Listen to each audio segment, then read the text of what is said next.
নাম করে অন্য কোথাও চলে গেল কিনা। তাহলে আপনি যখন হচ্ছে আমাদের এখানে নিজের আইডি কোড দিবেন, লাইক স্যার হচ্ছে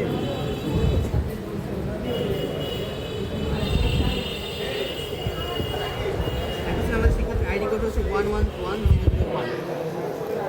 আমরা এখানে সার্চ করি তিনি স্যার হচ্ছে তার নাম, ক্লাস এবং সেই বিদ্যালয়ে উপস্থিত হয়েছে কিনা স্যার এটা অটোমেটিকভাবে আমাদেরকে মানে প্যারেন্টসরা জানতে পারবে। আবার স্যার আপনি জানেন শিক্ষকদের দ্বারা কিন্তু অনেক সময় শিক্ষার্থীরা হ্যারাসমেন্ট কিংবা বুলিংয়ের শিকার হয়ে থাকে, কিন্তু তারা যদি সরাসরি শিক্ষকের কাছে তাদের নামে অভিযোগ করতে যায় পরবর্তী তারা টার্গেটেড হতে হয়, তাদের হচ্ছে নাম্বার কম দিয়ে দেয়। সেক্ষেত্রে হচ্ছে আমাদের পরিচয় গোপন রেখে আমরা হেড স্যারের কাছে অনলাইনের মাধ্যমে বিভিন্ন ধরনের অভিযোগ জমা দিতে পারবো। লাইক হচ্ছে যে আমি স্কুলে এই সমস্যাগুলো ফেস করছি কিংবা কোনো শিক্ষকের দ্বারা আমার এই প্রবলেমগুলো হচ্ছে, এর মাধ্যমে হচ্ছে নিজের কোনো পরিচয়টাও গোপন থাকলো, আবার স্কুলের কোনো প্রবলেমগুলো আমরা কিছু সময়ের মধ্যে সমাধান করতে পারবো।